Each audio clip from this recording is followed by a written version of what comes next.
I have Janali and Gaurang here. I'll briefly introduce my colleagues. So, Gaurang is a lawyer who specializes in corporate legal matters, looks into VC investments, mergers, acquisitions, has helped up setting up the VC fund, right? And works closely with the startup founders, advises them on investments and debt structuring. Janali is on the compliance side is a company secretary in her own right. She specializes in compliance and legal aspects of investment cycles. She helps in finalizing deal structures, execution of investment documents, s- overlooking at overseeing all the due diligence. So if anyone's due diligence is stuck, we will go back to her, right? She also looks into investments and monitoring the investor companies.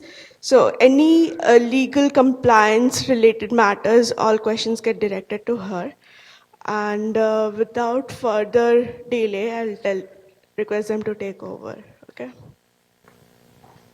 Hi, good morning, everybody. So, as Sushmita introduced us, I'm Gaurang, and Hi, I'm Janali. so before we start, I mean, we thought that this should be a interactive session so that we get to get a sense of the audience before we commence anything. So, as you can see, our slide is more about term sheets and investments. So, can we get like a hands up, all the people who've raised investments in the past, maybe an angel round, maybe a proper VC round? Okay. So quite a few investors here. So what we'll be doing here is we'll be going over the different aspects of the term sheet, the specific VC terms that all the promoters should be aware of, and how important it is to negotiate these properly. So whenever somebody has a question, I would request them to just raise it at that point of time, and then we can just reply to that rather than waiting for the next point. So without much ado, let's just start. So the first question that everybody has is, what are term sheets? Why are they important? Now, does anybody know what a term sheet is? I mean, you must have heard about it, of course, at some point of time. Any guesses? Any points?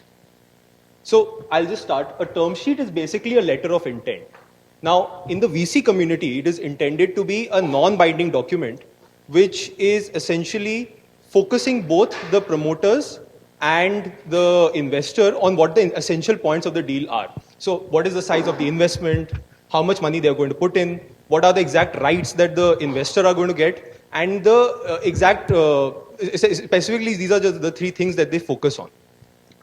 Now, the reason why it is important is that in a term sheet, I mean, when an investment round is happening, and I'm not talking about the slightly earlier rounds like an angel round, but a more advanced VC round, at that point of time, the negotiation for the investments tend to get very long-winded. It might take a couple of months.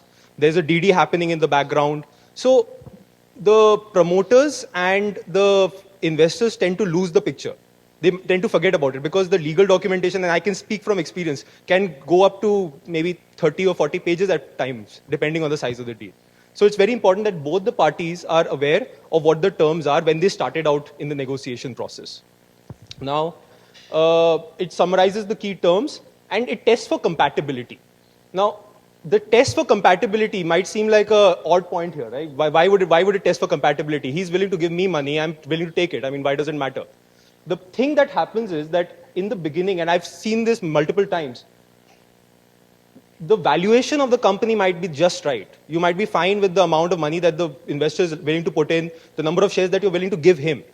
But the biggest point is that the rights that the investor is taking, the investor rights, the level of management rights that he's taking, the control that he has over your day-to-day operations. Basis the term sheet, you get an idea of what the investor is expecting.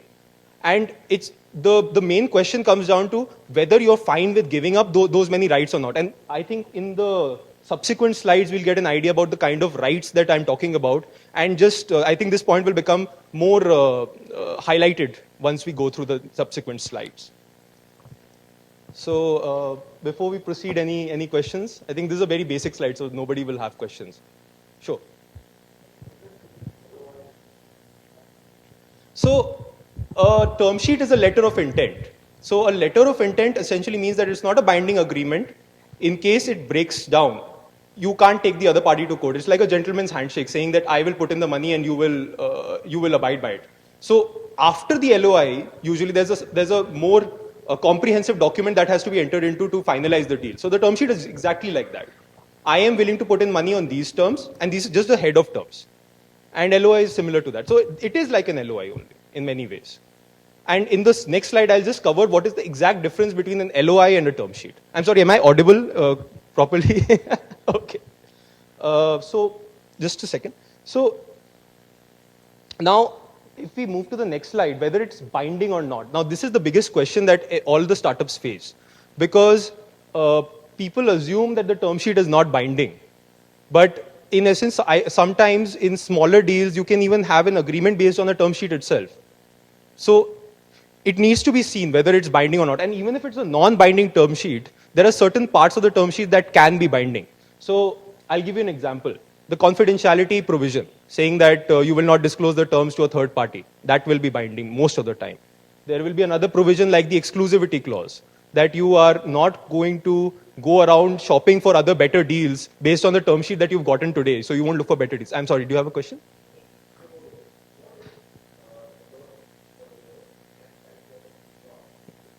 Yeah. So if it is a binding term in the term sheet, if it's yeah. So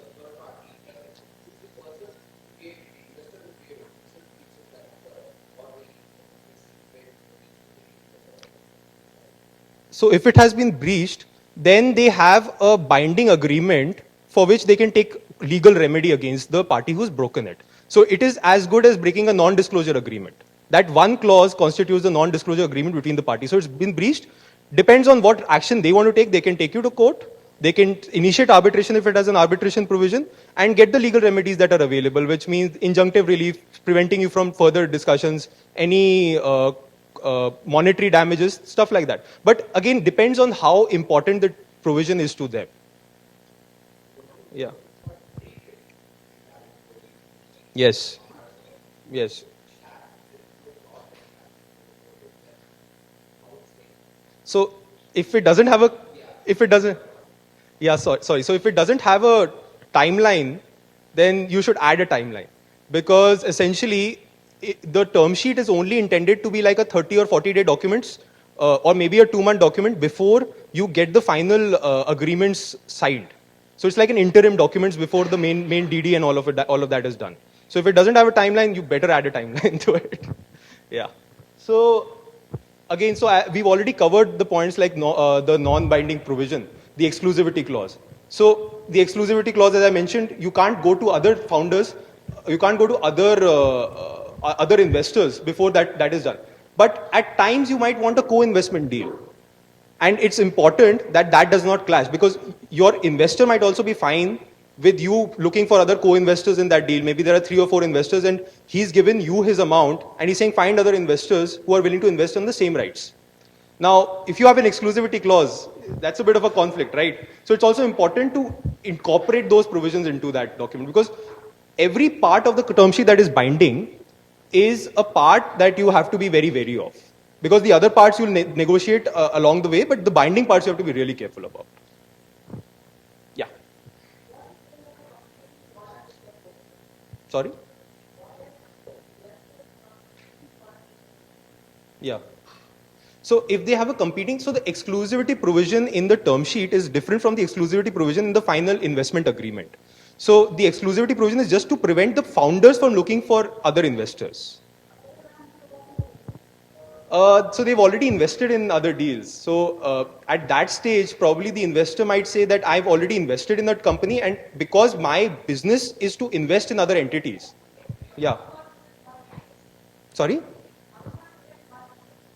So in terms of protecting the interest of the company, one way might be that you can add a provision saying that after this, I mean, of course, now that the investments have happened, they will not immediately divest of those entities. But maybe they can not invest in competing businesses in the future, or they can take either your consent or maybe at least give you notice of that, so that at least you're aware of it. So whether they'll take your consent or give you notice is exactly dependent on the negotiating power that the promoter has vis-a-vis the investor. Because at times they will just not even agree to give you even the notice of that. They'll say, "Ki, bhai, you deal with it."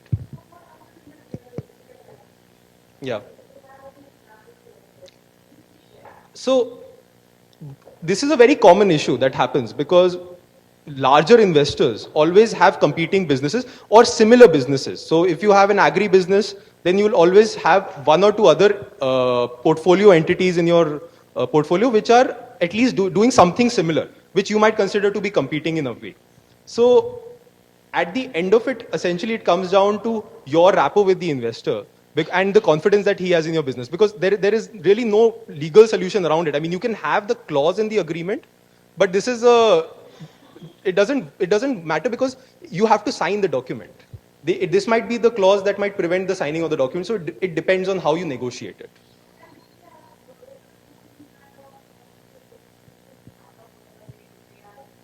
Of course.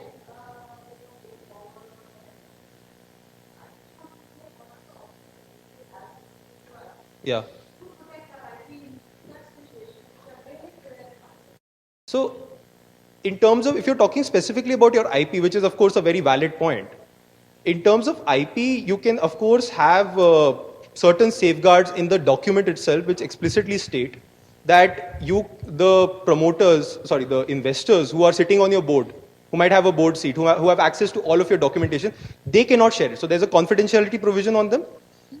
Apart from that, they are not allowed to share it with even their staff unless it's on a need to know basis.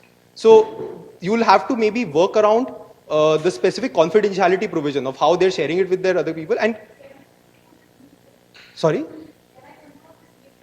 The need to know provision is again slightly broad in this. So maybe you can at maximum limit it to employees and say that your contractors are not allowed to get it, or senior employees. Yeah.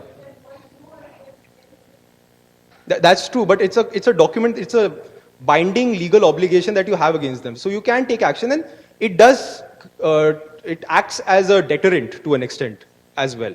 But the biggest point that you may have regarding them sharing your know-how with their other portfolio entities, I think that is the fear that you may have. So in terms of that, there there are instances that you can prevent disclosure, but it's slightly hard. It's actually, practically speaking, it's harder to ensure that this is prevented because they are sitting on your board, they are having conversations, and keeping track of all of that becomes practically slightly difficult. But you do have a legal document if you make the terms valid in order to ensure that they cannot, at least the employees are not aware of it and it is not disclosed to the employees, then I think it can work around that. Yeah.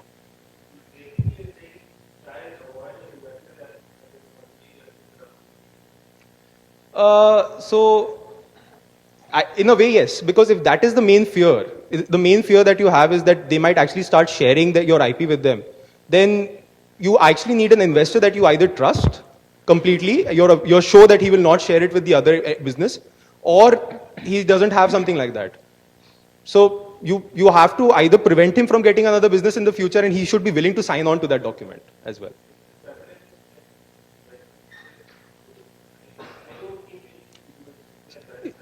For so for angels, for smaller angels, they might agree to it. Smaller angels, but institutional investors, they tend to have very asymmetric documents at times, where they might not be willing to budge on things like non-compete, where they might say that as an investor, I'll invest wherever I want and I'll exit on the terms I want, and you are the party that is looking for money. So it's how you negotiate with them that matters. And in larger institutional investors, the wiggle room tends to be a little less. Yeah. Absolutely.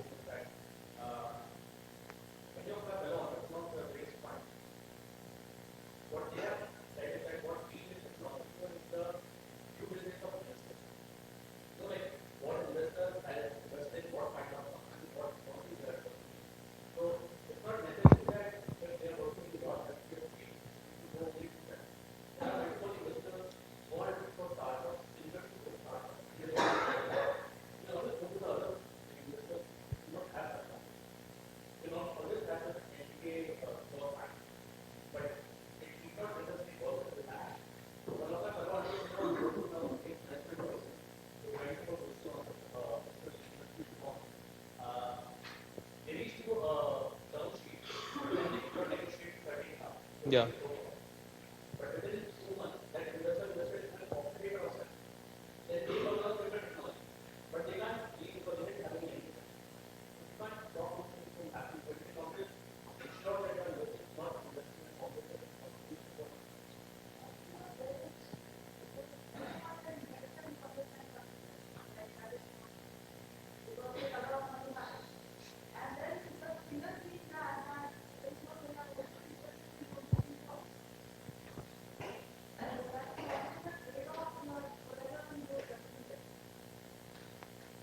Sure, I agree. So the trade-off is the most important thing.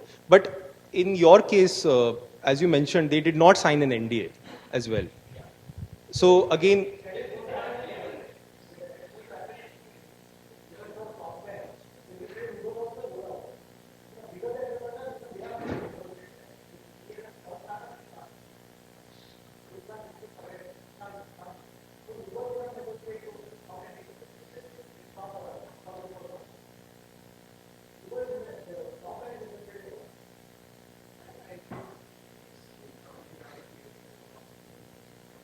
yeah,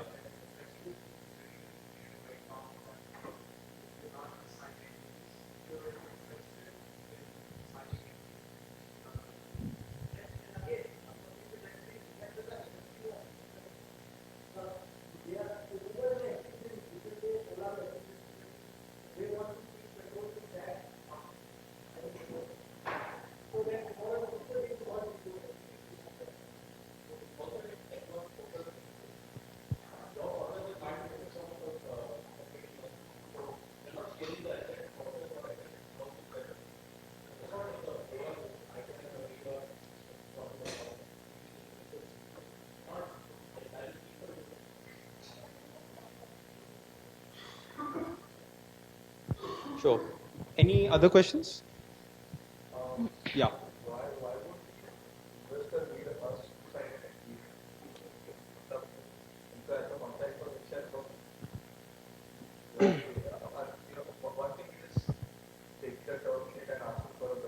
Yeah. At that stage, yes. So the thing is that they'll start doing a due diligence as well. So the most important concern is that you don't go shopping around. That's the most important point.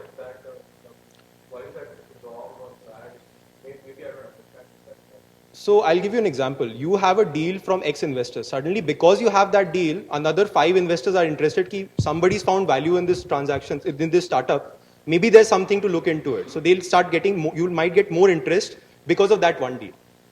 And that is again how most of the dynamics work. If you go around with a term sheet versus if you go around simply with an idea and a startup, then the interest will be slightly more if you are going around with the term sheet.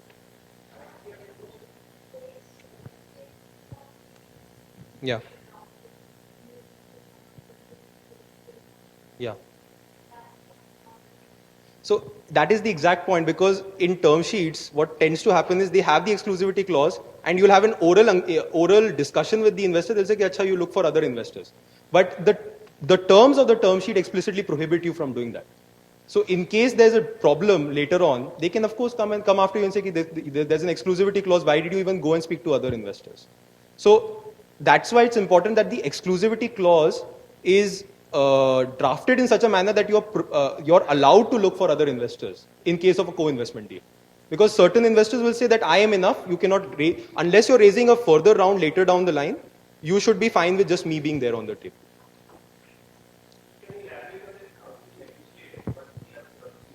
Yeah.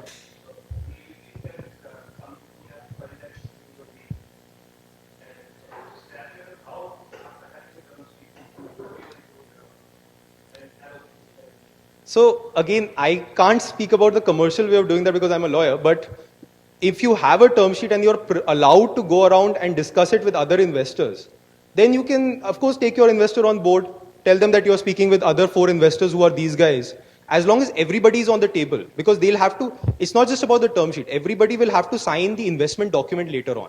And those tend to be large, copious documents, 30, 40 page long, 30, 40 page long documents on the lower side. Some of them are 100-page long. So that's why being completely honest and open with the investor from the very beginning is always the best step, because they will find out. It's a very small community. They will know if the startup is shopping around. So bringing them on board and maybe telling, maybe just while speaking to other investors, just letting them know that this is the investor we have, I think that will be the best approach.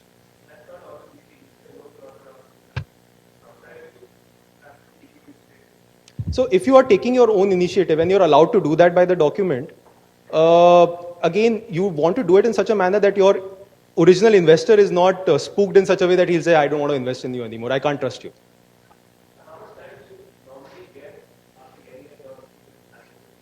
So that completely depends on the due diligence process, because sometimes the investors might do a very limited DD. They'll just look at your basic documentation, do a financial DD, and wrap it around in maybe a month.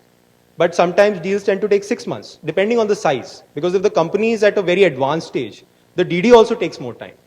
And once you start negotiating the documents, actually the documentation process is as simple as the term sheets. If your term sheet states exactly what you're looking for, then it tends to be easier controlling the lawyers in a way. Because from experience, and I am a lawyer, I can say that the lawyers of both sides tend to be a little more hyperactive. They want to ask for better rights. So if you have clear set of rights that both the parties had agreed to at the onset, then both the lawyers will stay in their limits. They will not take extra time in documentation, because they just have to state it in a better manner in the main agreements. Yes, yes. That is the time you have to negotiate in the market, actually before they start drafting the document. Because the thing is, sorry? Before the investor starts drafting the investment documents. So you have to maybe give them a heads up clearly saying that, hey, I'm looking for other investors. They'll be coming on for the same instrument. They'll be having broadly the same rights. If the documents don't need to be modified too much for that should be fine. Because you don't want a scenario where the other investor comes in and says that I want a completely different set of rights, which are different from this guy, which will require maybe another 10 or 15 days of modification to the main agreement. That's also a possibility. Yeah.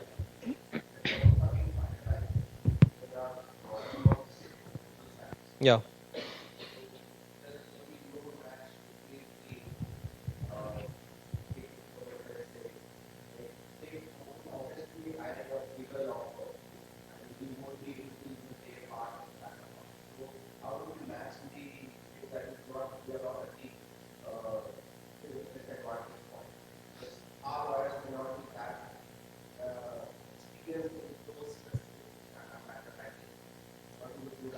So before I come to, I'll just finish that point.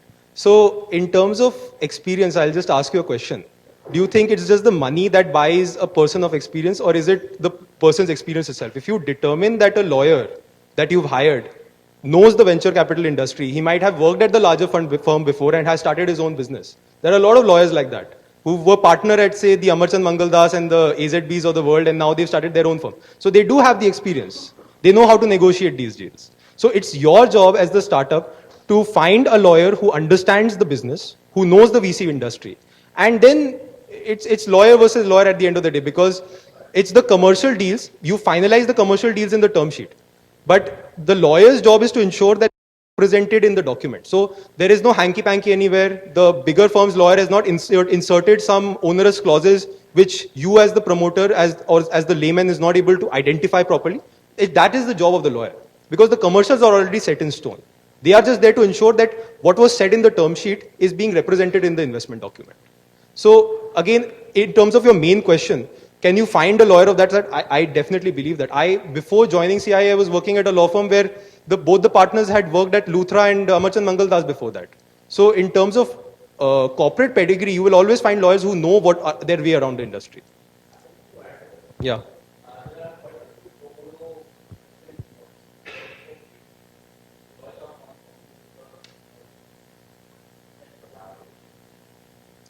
One small point regarding pro bono. So again, and this is coming from experience.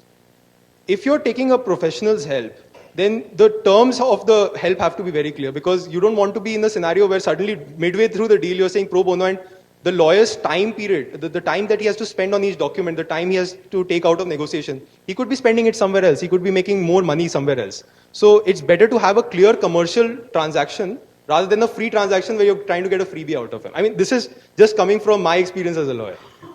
Because you don't want a scenario where. So, not so much capability, I'd say more importantly, the person should be driven to look out for your interest. As a professional, he's also trying to run his own firm. So, you don't want a scenario where midway he realizes that you are not going to be paying him any money, you are not going to get him any future. I mean, he might not have any future interaction with you after that point of time. It might not be beneficial for him. So that's why that has to be looked at, because even that is a commercial transaction. Your deal with your lawyer is a commercial transaction. Yeah.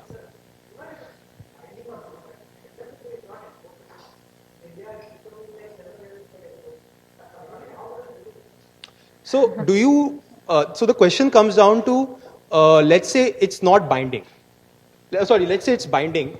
Even if they go through the legal remedy, you as the founder have to spend half of your day trying to go through legal notices. You'll have to get some lawyer to help you out in the process. It takes your time away from the ball.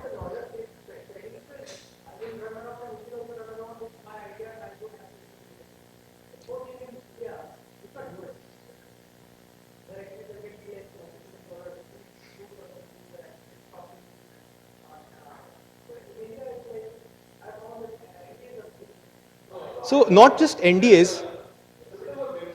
Can I just I'm sorry, before that. If you break an NDA with an investor, how many other investors do you think will be interested in investing you? Yes.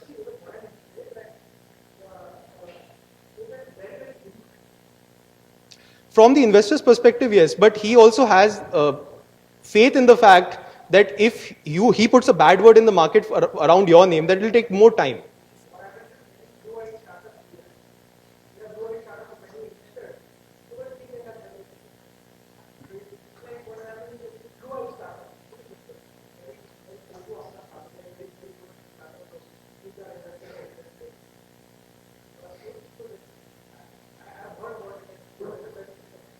So it's a non-disclosure agreement. Again, maybe what you are speaking about is instances where either the investor has chosen not to initiate legal action because the cost is not enough, that he doesn't want to bear the cost of actually going after you.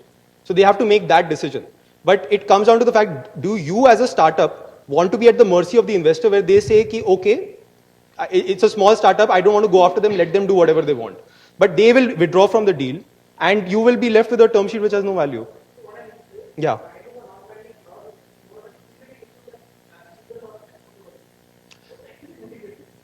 It is an integrity issue and it's also a legal issue, because again, the fact that it is binding. So I'll just try to explain it in a different way. If it were not binding and you went and did something, then there was no onus on you to not do that. Because it's a binding legal document where they've said you are not allowed to do this, and you go around it. The integrity issue comes from the fact that you were explicitly prohibited from doing that by virtue of the law. So rather than simply saying that we expect you not to do that, they made it a legal document. They've made it a legally binding clause.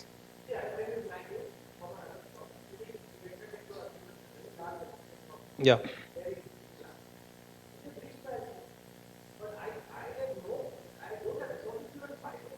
Yeah.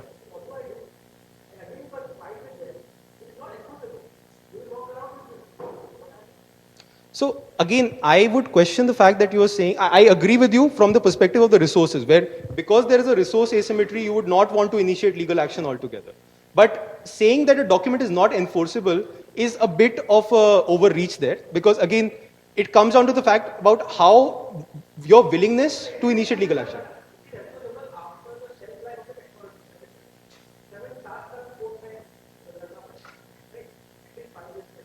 So 2 or 3 years, let's say if it's an arbitrational clause, you have the arbitration degree.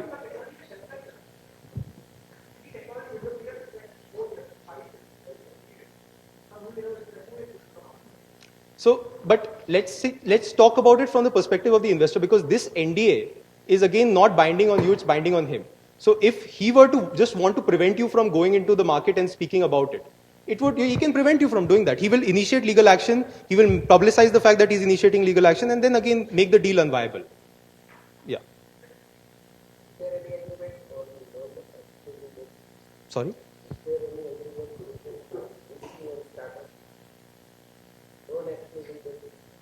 So the main agreement which will come after the term sheet that is signed. But again, if the term sheet is non-binding and they don't have any exclusivity clause, then you're free to shop around. You are free to look for other investors as well, even after signing it. So usually what happens in these kind of term sheets is that in bold they'll write on the top of it that this term sheet is binding or non-binding, and only these 3 or 4 provisions are binding. So that's how they write it usually.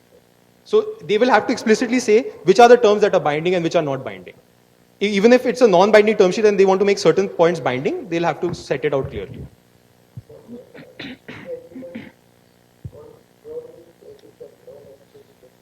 It's a non-binding term sheet with none of those binding provisions, a non-exclusive agreement. Because it's again, as Sir said, it's an integrity issue. You have to know that the investor will not be happy with you going around.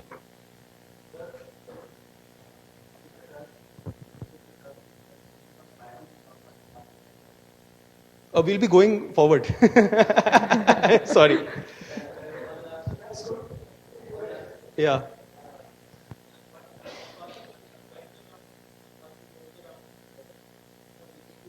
Yeah.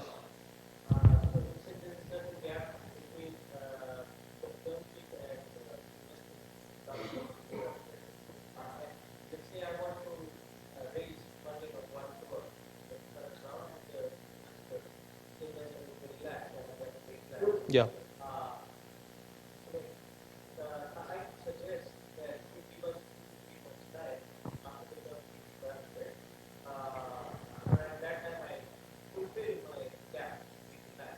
Hmm.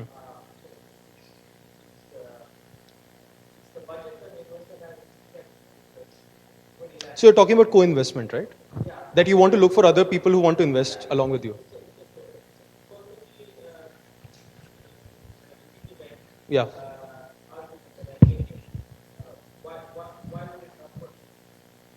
So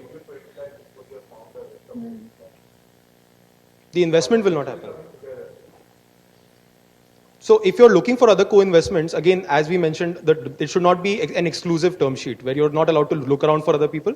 And once you look for them, then they'll just sign on to the main document or they'll sign on to the term sheet. They'll modify the term sheet. So it depends on your investor.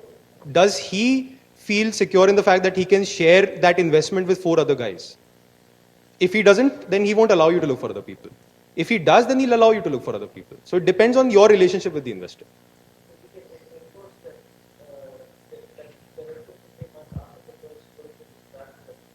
Yeah.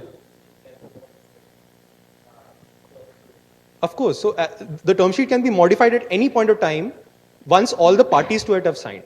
So if you and the investor sign another document modifying the previous one, it's modified. All the parties to the original document have to sign the next document. I think we should move to the next slide. People are getting a little restless. Yeah.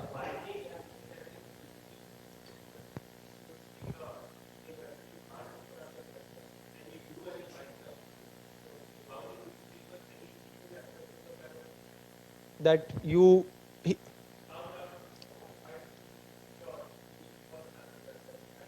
Yeah.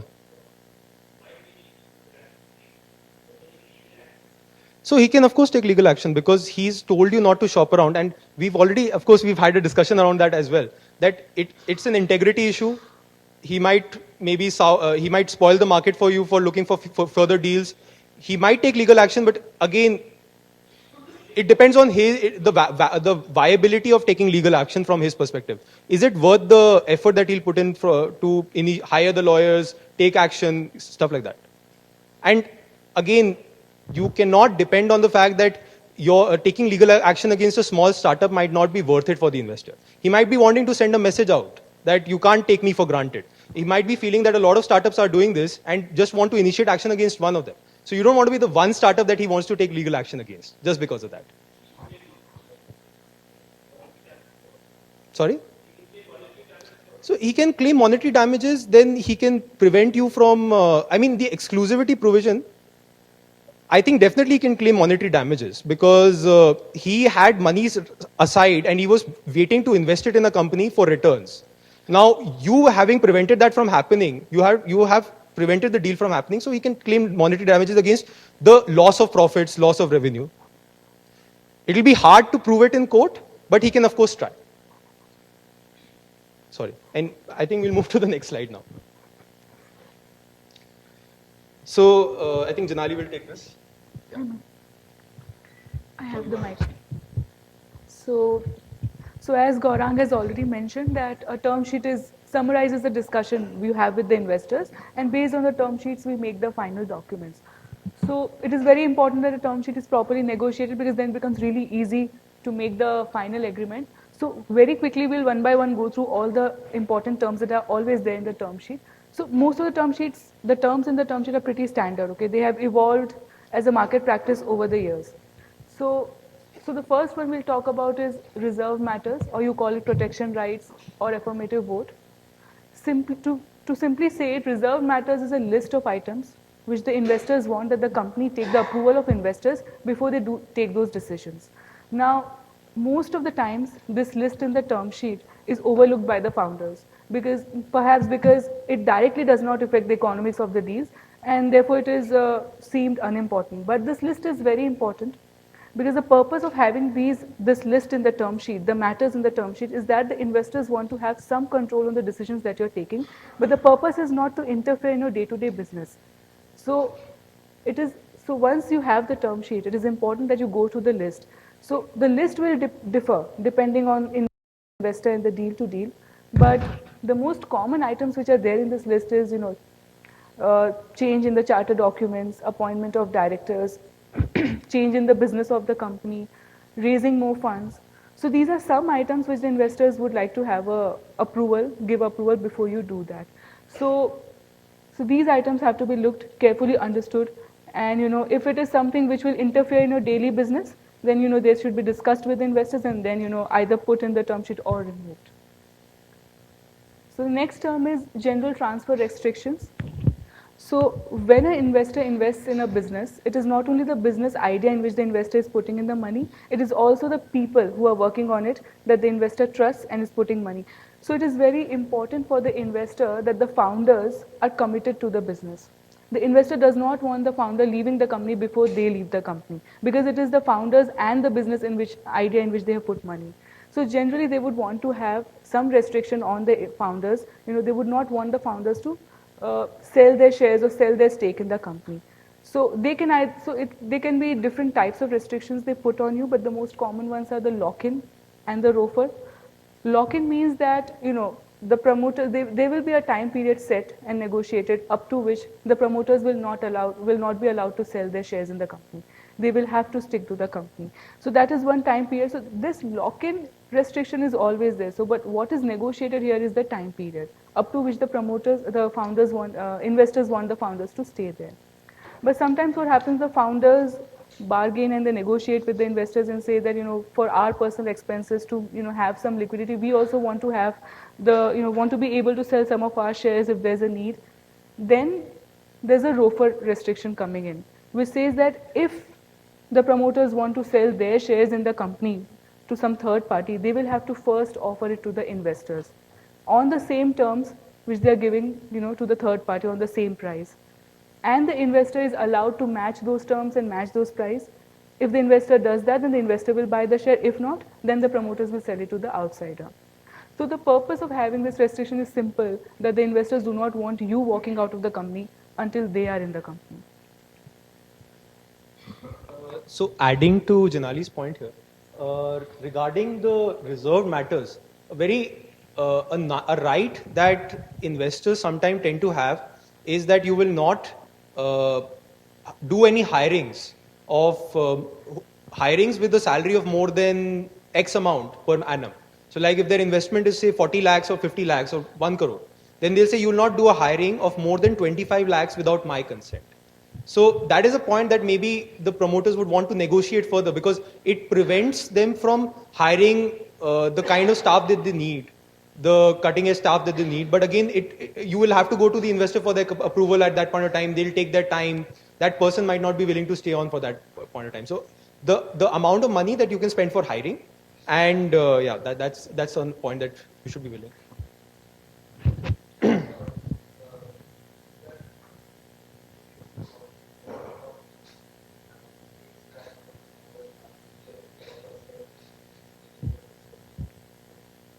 Yes, so generally there is a lock-in, and after the lock-in, you can fix a percentage, up to 10% you are allowed to sell, and then you would not need the investor approval for that. Or after 10% if you sell, you'll have to come first to the investor. So it can be structured in different ways depending on how you negotiate.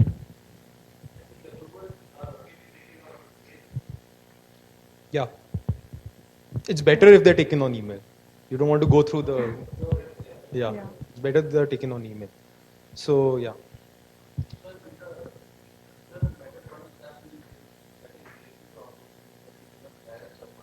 Yeah.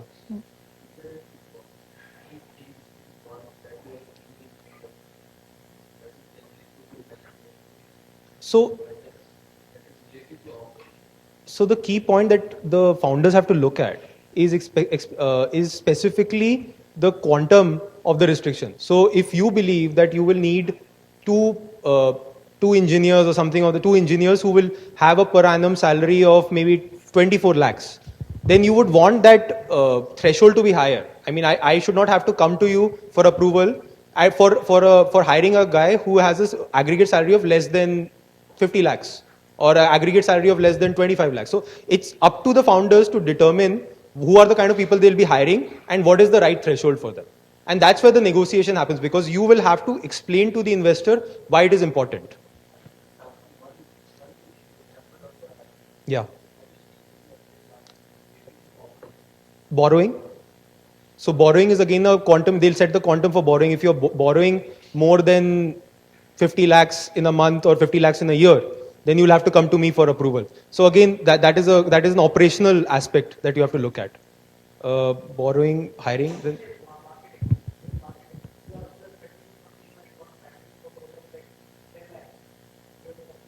So any spending. So the way they will structure it is any spending of more than a certain amount is something they'll have to come to you. If you're purchasing an asset of more than a certain value, you'll have to come to them. So these are key decisions that will hinder your ability to take commercial decisions. Yeah.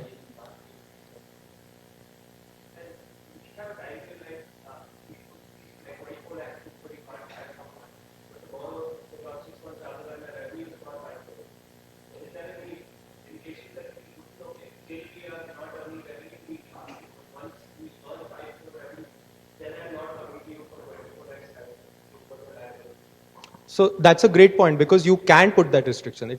You can clearly include it, because again, this is a contractual right. You are signing on to it and he's signing on to it. So you can put all the restrictions that you want as long as they're clearly set out in the document. So you can have those two sets of reserved rights. For a revenue of lower than X amount, you can't hire. For a revenue of greater than X amount, you can definitely hire.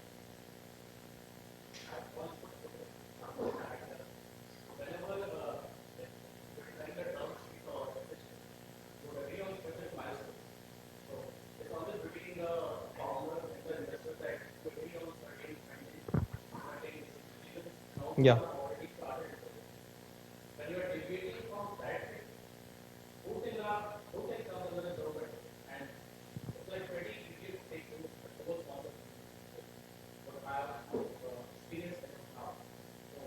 So are you talking about the milestones for further tranches? Yeah.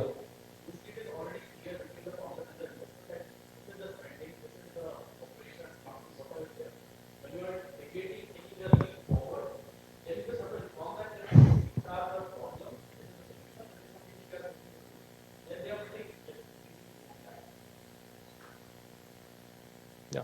So essentially, you need to have your investors on board for whatever deviation you want to do. So again, they are allowed to do that because they've given their consent through email. So yeah, it works.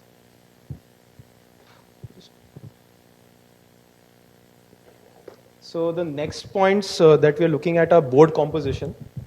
So in terms of board composition, nowadays the investors prefer not to have a director on the board. They prefer to have just an observer. So essentially, an observer is a non-voting board member who's going to sit at all of your meetings, who's going to see all of your happenings at the shareholder meeting and at the board meeting, and be aware of everything that is happening. So most of the times, the investors give the right of affirmative vote to the observer itself. So you don't have to go to the main institutional investor. You would rather just need to approach the observer, and he will give his go ahead. He'll get his approval from up and he'll just give it to you. Now, in terms of board composition, an interesting thing that happens is in startups which have more than one founder, maybe you have 3 or 4 founders at a point of time, the investor might actually raise a concern and say that I don't want all of your founders to be there on the board. I would just want maybe 2 or 3 of the two founders to be on the board, and the third guy is going to be mine. Or maybe I want 2 independent people, 2 independent advisors or independent industry luminaries to be there on the board of your company. So that's how the composition of the board can be determined, and that's heavily negotiated, because again the lesser number of directors that you have on the board, the lesser the power the startup has essentially in taking decisions, because then you're dependent on the independent advisor and on the promoter and on the investors for taking all decisions. Yeah.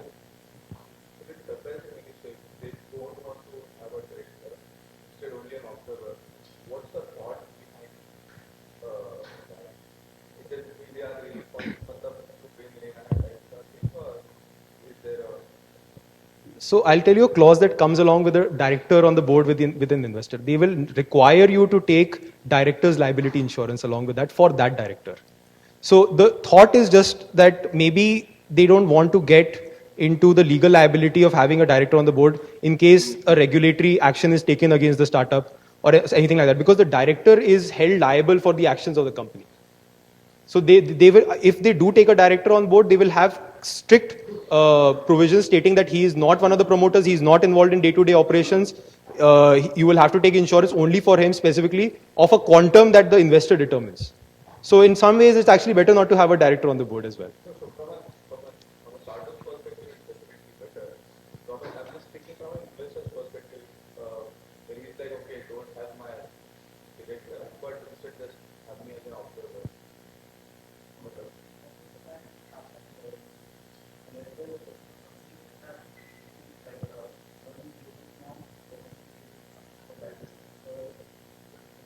No. So the next point is on non-compete. Now this non-compete provision has been discussed quite a lot earlier. So it's important that the non-compete provision is properly drafted and the definition of business and competing business is explicitly put, because from a promoter's perspective, you've put in your sweat and blood into the company. And you don't want to be in a position where, for some reason, your employment with the company is terminated. Yes, you continue to hold some shares, but you are no longer employed by the company. You are no longer a promoter on the board of the company because of X reasons. And you are prevented from looking for further opportunities in the same sector. Say you're in the fintech sector. You don't want a non-compete that prevents you from looking for work in the fintech sector altogether. So it's important that this is properly drafted so that the investors' concerns are covered, but it's not so broad as to prevent the founders from looking for employment, because these can be, the non-compete provisions can be for the entire period of period during which the investors is on board. And the investors' main argument is going to be that you have the entire know-how. I don't want you setting up shop tomorrow once you leave the company and start a competing business against my investment. So that's why it's important. Now, there are competing views on the fact whether it is enforceable or not enforceable, because at times non-compete provisions have been held enforceable by the court of law as well. But the main ground is that they have to be reasonable. The restrictions that are imposed on your ability to look for employment have to be reasonable. So if it is drafted in a manner that they are completely reasonable, I don't see any reason why they would not be enforceable in a court of law. Any points on that? Sure.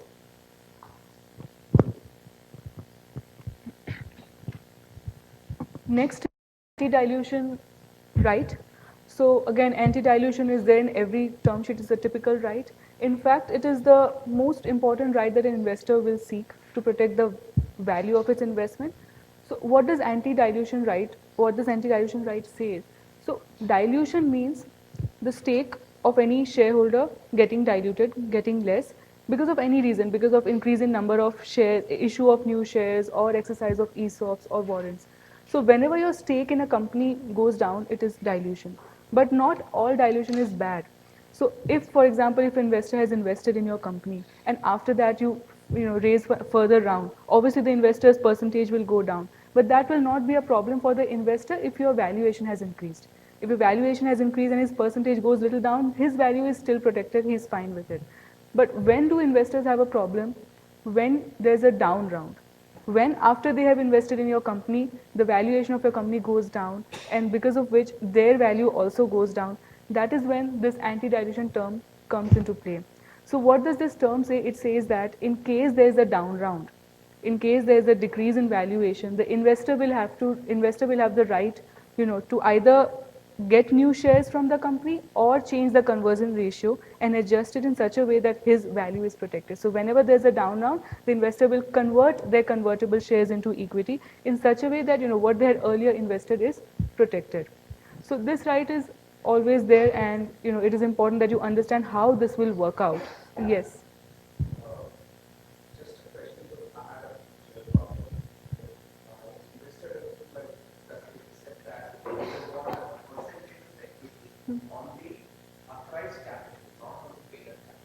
Sorry, I. Mhm.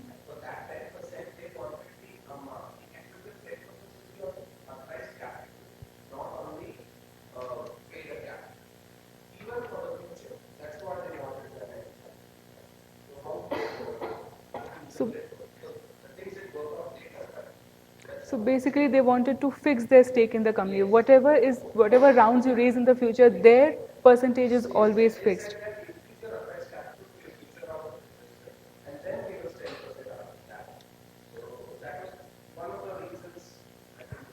So, so that is basically they fixing their stake in your company. Uh, it is not, so in my experience, I have not seen this as very common, but this can again happen, depends on your negotiation, that the investor says, till the time I'm in your company, I want this much stake in your company. It happens, but then you will have to, you know, talk to them and understand why do they want this, because generally what the VCs will look is, they will not look to fix their stake, they will want to protect their value. They want their investment to be protected and get a return out of it. So, but again, these deals can be structured the way you negotiate. So, this can also happen, and generally, in my experience, this is rare.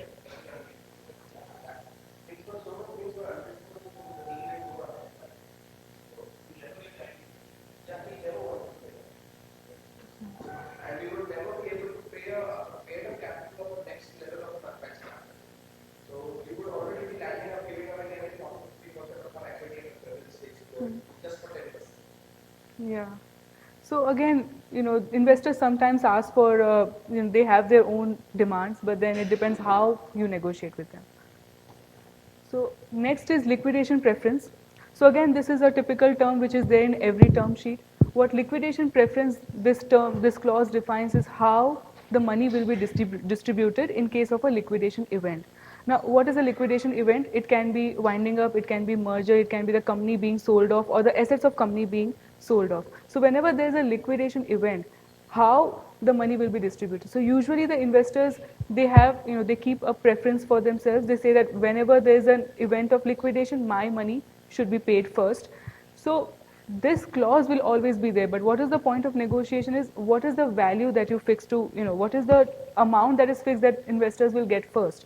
So most commonly the investors ask for their original investment plus some IRR on it, some return on it. But again, sometimes they can ask for 2x return, 3x returns, 10x returns. So the amount that they ask is what is negotiated here. But this clause would always be there. It essentially means that first I will get my payment and then anybody else in the company will get. Standard. So in all the deals, most of the deals that I have seen, the standard is the investors ask for their investment plus, their IRR, 10%, 20%, whatever that is their standard as per their investment deals.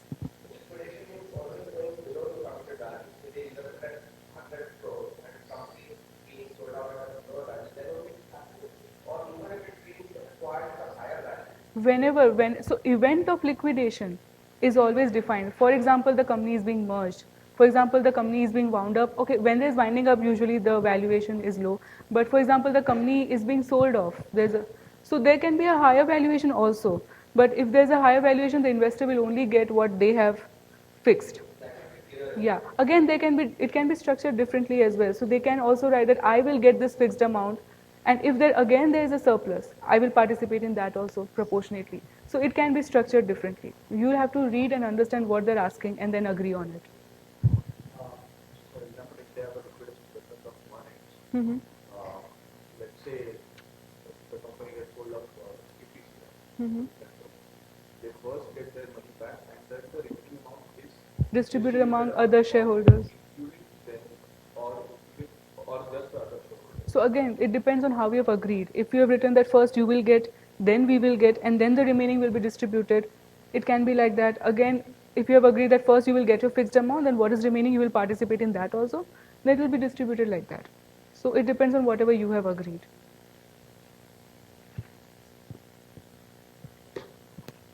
So now we're coming to the most legal rights that are there in the agreement, the reps, warranties, and the indemnity. So in the investment process, because the investor is coming on at a later stage in the company, he has no idea how you had managed your business before he came on board. So he's going to take a certain number of representations and warranties from you. So the reps are essentially you acknowledging that as on today, I have paid all of my taxes, all of my IP is owned by me, it's not owned by some third party that is licensing it to me, or even if that is the case, it is to be stated in that. I am in compliance with all regulatory requirements, and my assets are owned by me, none of them are licensed to somebody else. So essentially, these are reps relating to your assets, your tax returns, if they've been paid on time, and regarding all of the exact state of the company. So the reps come into the reps link with the indemnity clause essentially, because the indemnity gets triggered in case there is a breach of the rep. So it's very important at the stage of the investment. This is not going to come in the term sheet per se, it's going to come at the stage of the investment document. But the reps are going to be determined based on the DD that they do on the company. So sometimes in case the DD is very, very limited, where they don't have time to do a due diligence, they're happy with the investment team, they'll just make you sign on to the reps and warranties where you're saying that yes, everything is in order, and they'll put the money inside in the company. But if they do a comprehensive DD, then they'll understand that certain things are not in order, so they will put those into the reps. For instance, if certain service tax dues have not been paid, then they will explicitly state that prior to the investments, X, Y, and Z service tax dues will be paid by the founder. Now, how they become relevant is in the indemnity clause, because the indemnity clause is essentially a explicit clause saying, in case a regulator comes after me as the investor, in case a third party comes after me as the investor who is claiming that the company has breached his IP, anybody of that sort, because of a breach of the reps, then the promoters and the company are going to make good the losses. So any amount that I had to expend for doing analysis of the claim and for finalizing and fixing the claim and for paying the dues will have to be made good by the promoter. And this is the clause that I think all the promoters should be wary of, and they should negotiate and put a cap on this clause as well. Because you don't want an unlimited indemnity obligation on the company or on the promoters. So putting the cap, and what the right cap is, again, based on the discussion that you will have with the investor. But it's very important that you do have a cap. So any questions? Yeah. Yes.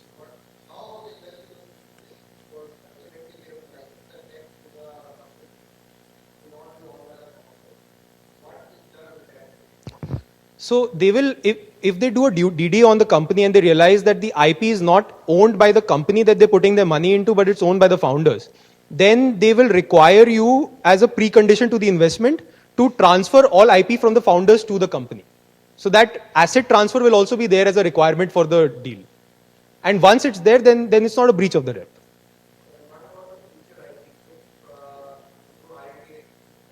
Yeah. Yes.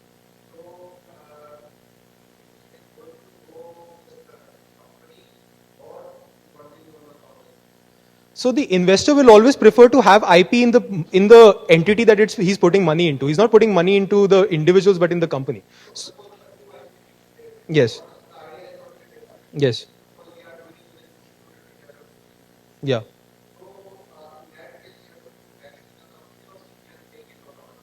So you will be in more sophisticated investment deals, the promoters will also be required to sign an employment agreement, where they are essentially employees of the company, and all IP that is generated during the course of their employment will be will be owned by the company itself.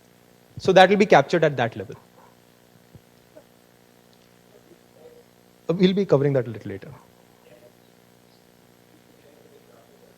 So, sure, absolutely. So, indemnity, let me say, you have represented to the investor that I own all of the IP that is integral for doing business. I meaning the company owns all the IP that is integral for doing the business. And it is not infringing the IP of any third party. Now, suddenly one day another company comes along and sues you for infringing its intellectual property. So either its patents, its trademarks, or anything of that sort. And as part of the suit, they also name the investor as a party, saying that, Acha, you've put in the money into the company, and they put the investor as a party to the suit. Then the investor can say, I had to spend money, hire a lawyer who would analyze if this is a valid claim. I had to settle the dispute. I had to take whatever action was required. For all of that action, you will have to make good the loss. So the indemnity is essentially slightly different from damages, because in damages, you need to have reasonable foreseeable damages. And indemnity is an agreement that whatever the losses are, I agree to make good those losses. So that's why it's very important that it is set properly. For his, yeah, sorry? Yes. Yeah, if it is set out in the clause itself, then he is liable to pay those damages. So that, so the indemnity clause will be a separate clause itself. So essentially, it will be linking with the refs, saying that in case of a third-party claim, or in case of a third-party claim against the founders or the company or the investor. In case of the reps, yes. But the indemnity is broader than that, because he can also require that you will continue to pay all of your taxes. So during the time that I am a shareholder in the company, you will make good losses which arise from a breach of the warranties. So apart from the representations, you will also have a continuing obligation to pay all of your dues, pay all of your taxes. So if there's a action against the company for non-payment of taxes, then you can be required to pay the taxes. And the interesting thing about the indemnity clause is that it doesn't require an actual damage to have happened to the investor. If there is an apprehension of damage, or if he had to spend money on a lawyer to just analyze if there could have been damage, he can require you to pay the indemnity for that as well.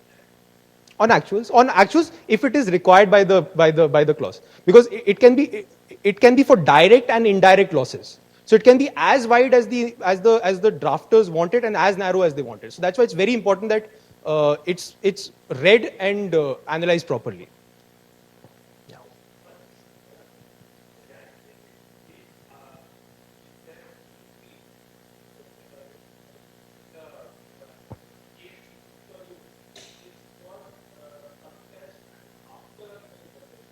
Yes.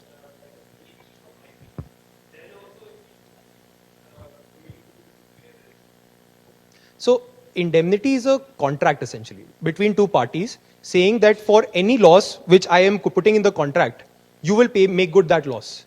So that's why it's not a specific VC term, it's a general contractual obligation. So they can structure it in any manner they want. And that's why it's important to read through it properly. I just asked, yeah.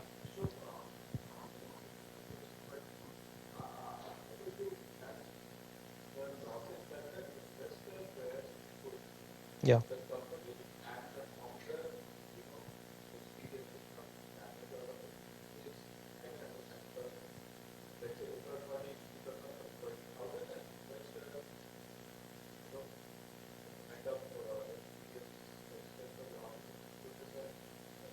Sure. So as I was explaining, in indemnity, actual losses are not necessary, because the investor might claim a loss being the expense he had to spend on hiring a lawyer to see if he might bear any losses from a regulatory action.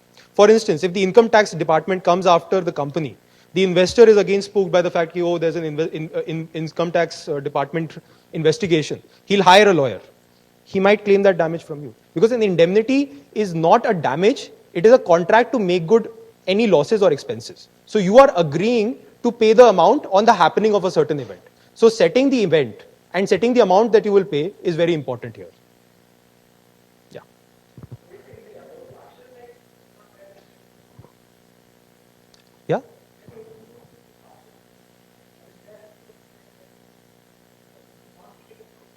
So again, it depends, because if you're talking about, let's say the investor is putting in money, so he would want his expenses to be borne. He doesn't want to bear any expenses. Even if he had borne a certain amount of expenses, he would want to get that back from the startup. So in terms of limiting it, a way of limiting it is that maybe at the first stage, it will be borne by the company, and if the company is completely unable to bear it, then it will be borne by the promoters in their individual capacity. So that's maybe some way you can actually limit it and make it partial. But the investor bearing it is a little unlikely, because he would not want to bear it in any case. Yeah.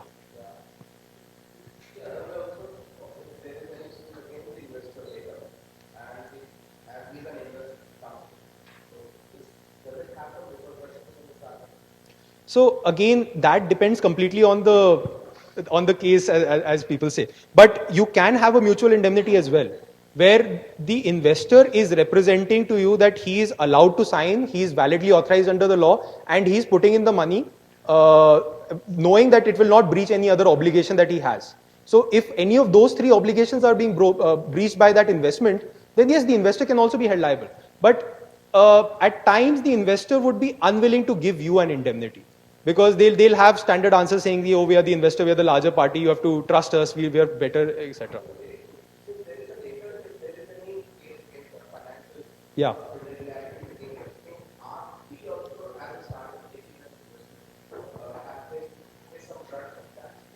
So that is very much possible, because if you have a foreign investor and the investment was made under the FEMA regulations, and if there's a breach of FEMA regulation at that time, then the startup will face consequences.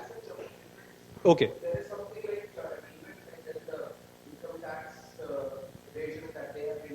Yes. Yes. Yes.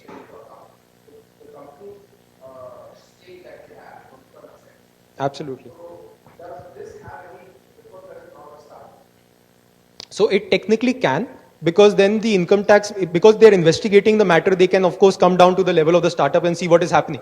But in terms of damages, whether whether the investor will pay damages to the startup, that is again dependent on completely on negotiations, because you can have an indemnity, absolutely can have an indemnity on that, because as I explained, it's a contract. So it's not dependent on who the parties are, it's dependent on what they're doing. So there's an X event. If X event happens, one party is going to make good the losses of the other party. So you can structure it in any manner, but it's unlikely that the investor is ever going to agree to an indemnity on any of his actions. Yes. So as I think, I mean, you will face the regulatory investigation as the first repercussion, and depends on how, on the exact nature of the provision. I mean, I can't really, of course, say as a general rule, but you will have to, of course, make the case. You can be made a party, but you are the receiving entity. You are the asset on the uh, investor's portfolio.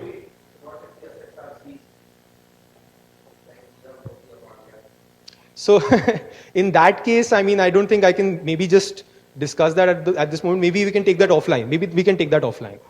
Sure. Okay, there's one more question.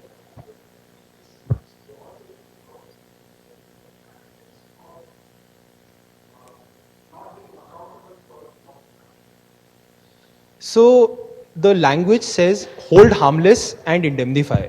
So hold harmless means that, of course, the third party is going to hold them accountable, but you as the other party cannot sue them later on and say that you were also a party to this. I mean, you can have a roundabout scenario where you pay the damages and then you sue them as well, saying that you were liable for the damages. So the language is going to specify that you cannot, you are disclaiming all liability against them. Yeah, sorry.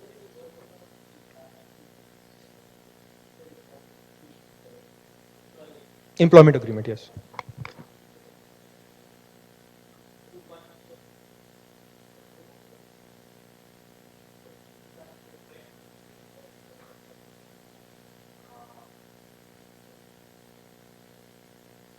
So again, these are all possible, but would the investor allow it? That's the main question. Because if he's investing in one company, he would want to consolidate all IP in the company that he's putting his money into. So technically, everything can be done. All the structuring can be done. But the investor, in most cases, would want the integral IP to be held in the entity where he's putting the money, because that's the company with the value in it. So you can do all of the licensing, but in most cases, the investor won't allow it.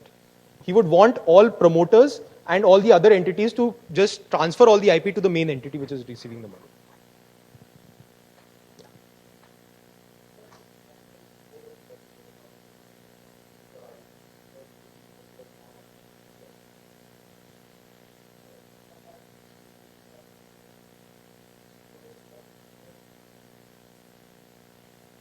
So if it's not related to your company, you can have a claw out in that, because any IP that is not related to your business, I mean, you can structure the provision around that.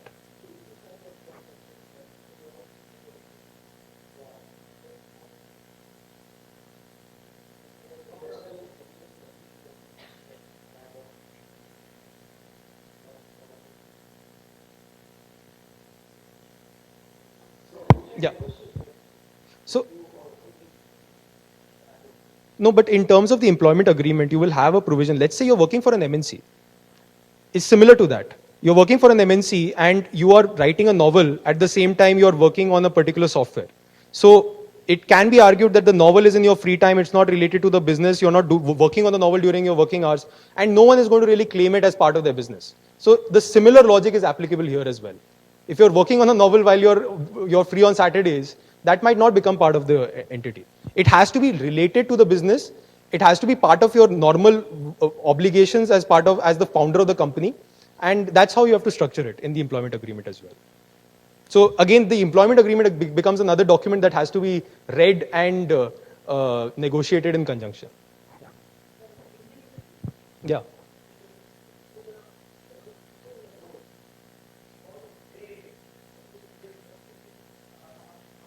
Yes.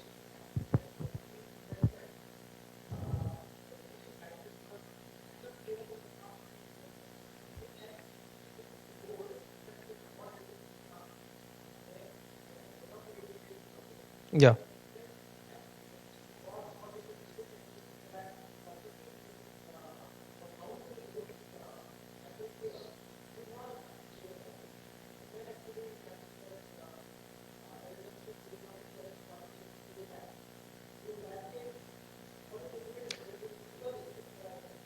Has signed on to the deal. Okay.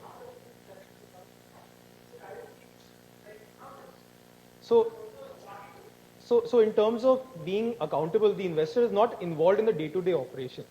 So if he's essentially maybe part of the reserved right signed off to the fact that you're buying a property, I'm fine with that. I mean, that's what I'm assuming, because he will not be involved in the day-to-day operations most of the time. So being a director on the board, the indemnity provision doesn't require, it's a provision between you and him. It's not regarding the property. You have agreed to pay the losses if he suffers the losses on the happening of a certain event. So even if he's a party to it, it will not be material in that sense to that, because you have agreed to pay them out. Yeah. Yeah. So we're talking about the vesting rights now. So in terms of vesting, vesting is essentially a mechanism by which you have, being owners of your shares, the investor is investing in the company. So he wants you to earn the shares over the period that you are with the company. So your shares, a portion of that share is going to be vested with you over the period of 5 or 6 years that he is there with the company. So this is a pretty important clause, because the vesting is going to be directly linked with your employment with the company. Because in case you cease to be an employee, the investor might require that all the unvested shares have to be obligatorily transferred to either the ESOP fund or to the ESOP pool or to a third party that is appointed by the company. They might even require that you transfer it to the investor. So that's why it's very important that this vesting provision be properly drafted. So vesting, I'll give you an example. You have 50% of your shares in the company. Now the investor says that I am coming in today. Over the next 5 years, you have to earn those shares through a vesting process. So the term, notionally speaking, the shares that you own are going to be vested with you over a period of 5 years. So each year you're going to get, say, 5 years, so you're going to get 1/5 of your shares vested with you. So on the second or third year, it's transferred to either to an ESOP pool or to the investor, or however it is structured. Because the thought process is that you have not earned those shares. And that's the consequence of vesting that has to be negotiated. Yes. Yeah. On paper, because you are still the owner. But in case of a breach of the vesting provisions, you will be obligated to transfer it to a certain entity. That's how it works. Yes, because it's an asset like any other. So you have contractually agreed that in case of a breach, you will transfer a portion of your assets to X entity for a certain price. So yeah. Yes. So you can't transfer those shares. In terms of the general transfer restrictions, you're only allowed to transfer the shares that you have ownership over, that have vested with you. So that's how they are structured in that manner. They're all interlinked. Sorry? So a clawback is slightly different from that, because a clawback will be dependent on whether if you're able to raise more funding, then you can get some more shares issued to you. A vesting is not really the clawback in how you negotiate. Sorry? So a clawback is usually the promoters getting a clawback. They get more shares because of the happening of a certain event. You reach a certain revenue target and you might be issued more shares by the company. Yeah. So I'm not sure. I don't follow really. Sure.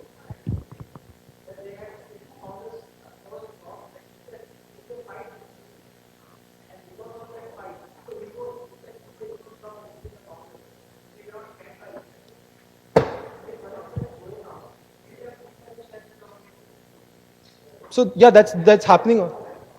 So that's similar to the vesting mechanism. Yeah. Sure. So it's similar to this only, where there's an obligatory transfer. You're obligated to transfer it to a certain entity. Yeah. Sure. Sure.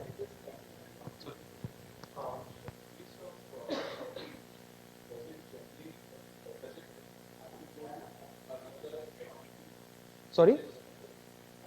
I think I'll just move forward. I'm really sorry. We'll take these questions offline. Yeah, I completely agree. So let's move on to the next slide. So the exit rights regarding IPO, strategic sale, tag along, and drag along. So the tag along right and drag along right are really what is most important to the promoter, because the tag along right will require that in case you are selling your shares to any third party, the investor has the right to also sell his shares in priority to the founders. So if you're selling it to, say, X person, the investors will require that you sell 40% of my shares along with it as well, and you cannot sell before I am selling. So how the tag along clause is actually negotiated is that you can either have a full tag, meaning that if the investor, if the promoters are selling more than 50% or more than 60% of the shares, the investors might get spooked in the project. They might say that, okay, you're trying to leave the company. So you will leave, I'm sorry, I think we'll have to finish the session. Okay, sure. So in terms of the exit, in terms of tag along, you might be required to sell all of your shares. The drag along is slightly different, because in the drag along, you are required to, in case of the happening of the drag, the investor finds a purchaser for the shares, and he might require all the other shareholders to sell their shares along with you. Yeah. So at each subsequent investment, they are amended. I think we'll just take all the questions offline. I think we've taken some more time than we are allowed. So we'll just clear all of, I think there are the two final rights that are to be covered. So we'll just quickly cover this. Yeah. So the next is event of default. Now, event of default is that clause in the term sheet or the agreement which defines what a default is with respect to this agreement. So, for example, if the promoters, breach their warranty, or for example, if they do not meet their business targets, or if they had some dues to pay and they do not pay it, So list like that, some events which you call default. So this clause, if any event of default happens, how will that work out? So generally what happens in the agreements is whenever there's an event of default, the investors accelerate their exit. They say, okay, you have done a default, we want to get out of the company. Now you give me back what you were supposed to give me 5 years later, you give it now. So generally what happens in the event of default is you have to read and understand what are the event of default, what is the process you have to follow, what is the right that the investor has in case of default, is he supposed to give you any notice, is there any cure period, are you allowed some period to cure the default that has been done. All these things has to be read carefully and understood. So that is that event of default clause. The next is ESOP, which is usually there in every term sheet, which ESOP defines the percentage of shares that you are setting aside now for future employees. Because generally in startups, there's always a cash crunch and it's difficult to pay high salaries. So ESOP is one way of attracting employees. You give them some shares of your company so that they also have the ownership and stake in the company.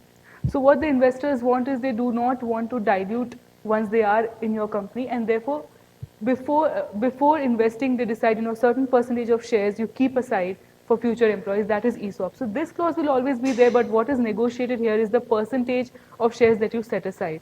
Because you have to assess, you have to think how much you will require, and then put that number here. So that is the ESOP clause.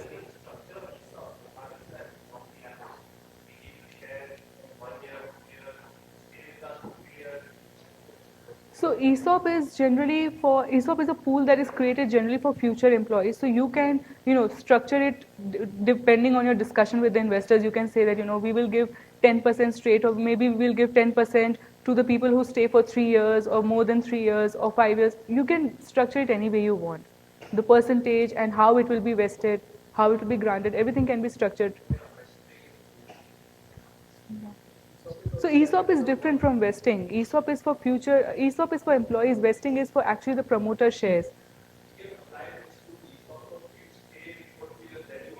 Yeah, you can define the ESOP scheme.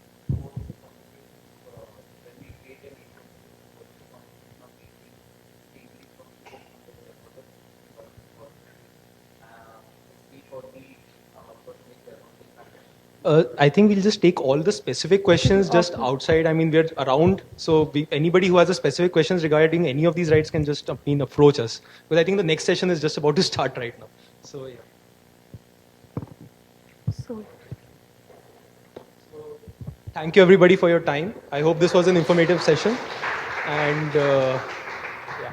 So we'll be around. If in case anybody has any queries, please feel free to approach us.